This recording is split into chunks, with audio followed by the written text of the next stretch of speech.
Hi, I'm Tim Tyler, and this is a video about the search for Nietzscheans. To first of all explain what I mean, the term Nietzschean is being used here in a technical sense. It means an organism whose aim in life is to consciously and deliberately maximise their own genetic fitness. The term originates with the pulp science fiction series Andromeda, which featured a species that followed that kind of strategy. Most of this video consists of surveys conducted by Dennett, and so without further ado, here is the first one. Look around the room here and I see there's people that are my age. There's no doubt a lot of parents. How many parents do we have here? How many grandparents?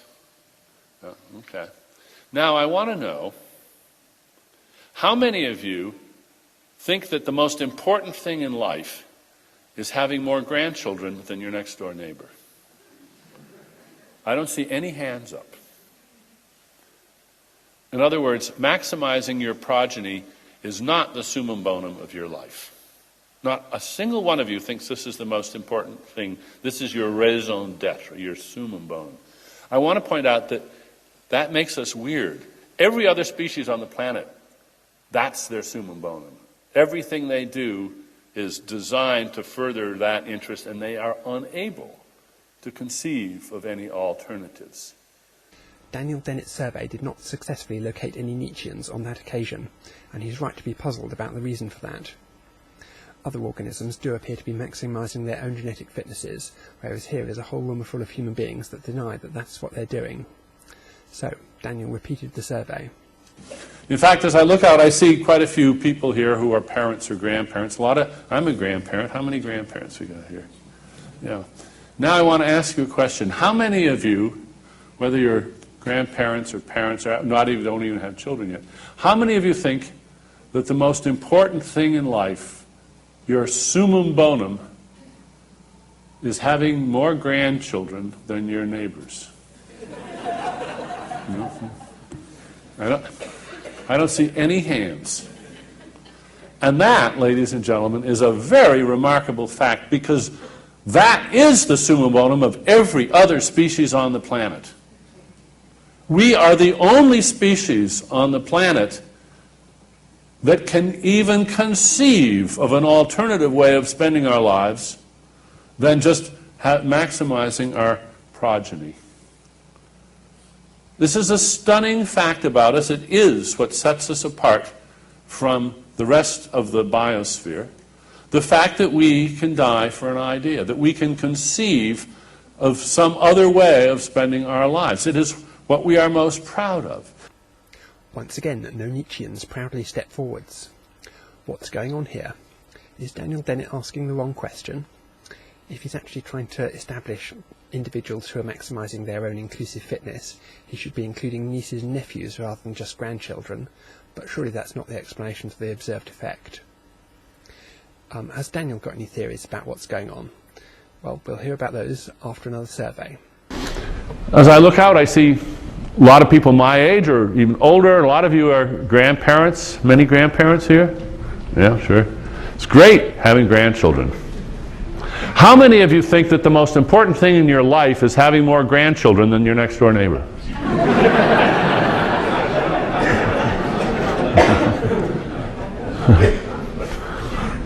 No, but we're the only species that has that attitude. We're the only species that can have something for our summum bonum other than the genetic imperative. How is that possible? Where did we find the elbow room? Where did we find the leverage to break out of that pattern and transcend our genetic imperative and come to think of other things as even more important than having more offspring? And the answer is obvious. It's culture. It's having ideas to die for. Once again, no Nietzscheans. Dennett invokes deleterious cultural replicators to explain the phenomenon.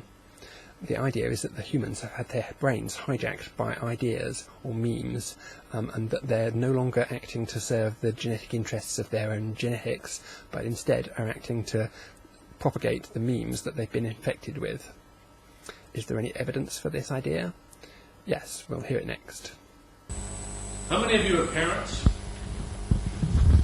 How many of you are grandparents? I am. Great. How many of you would like to be grandparents someday? Yeah, believe me, it's for how many of you is having more grandchildren than anybody else around is the most important thing in your life? Nobody's hand is going up. Now that is absolutely remarkable. We are the only species of which this is true. Other species, however clever they are, they have no ultimate goals that can trump the goal of biological genetic fitness. All of their cleverness is always subsumed to subserve that end. We are the only species that can do this. You think those poor salmon struggling to swim upstream to lay their eggs, they can't think, oh, forget it, I'm going to go learn French, or I really don't care all that much. Kids, they cannot conceive of this. Boyd and Richardson have an excellent way of drawing our attention to this fact. Especially in this room, you'll see why this is so important. They say, perhaps the single factor that is known to have the greatest depressing effect on human genetic fitness is getting a college education. Having a university degree has a profoundly negative effect on genetic fitness. That's known. If eating cabbage had an effect like that, the World Health Organization would be issuing bulletins warning people about eating cabbage. And I don't see anybody running for the door. Because you see, you don't care that much. You have things that you think are more important than how many grandchildren you have. You're not even concerned that you might have less grandchildren than average. Yeah, right, probably. Who cares? There's more important things in life than that. Now, it's that perspective that we can adopt, and no other species can, and we have to explain it. And we have to explain it in naturalistic terms. The difference is visible in biology, and it demands, that means, an evolutionary explanation of some sort. How is it possible that we evolved this amazing feature? Now, we get a clue actually in Dawkins' book, in The Selfish Gene, but in a passage which is often quoted, but has a remarkable feature. And here's the passage. This is right at the end of the book. He says, "We have the power to defy the selfish genes of our birth, and if necessary, the selfish means of our indoctrination." Once again, no Nietzscheans. Clearly the cultural explanation accounts for some of the observed phenomenon. However, there are 6 billion humans on the planet, and the genetic imperative still appears to be strong, so we should consider the possibility that these people are not telling the truth.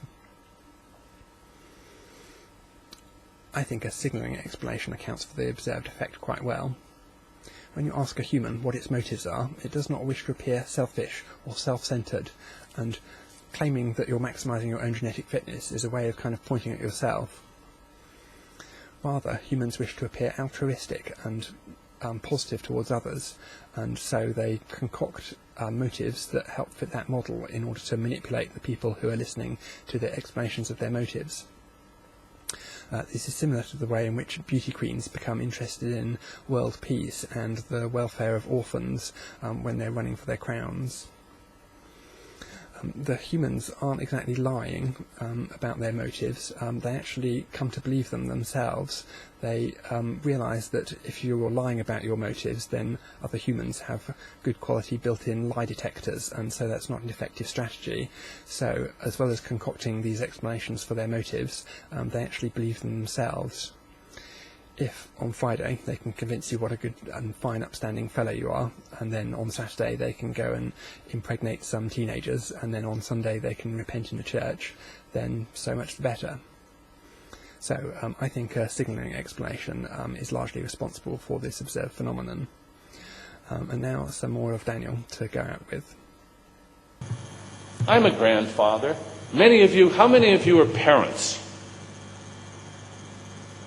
How many of you are grandparents? Now, how many of you think that maximizing your progeny, having more grandchildren than your neighbors, is the most important thing in life? Hands up. Well, there is somebody, very amazingly, there is somebody who thinks that's the most important thing in life. Almost nobody thinks that's the most important in life. That is as close as we need to come to the biologist's definition of fitness. We just don't care. Fitness is not our summum bonum. Evolutionary fitness is not what we care about it some, but it's not the most important thing to us. Unlike every other species.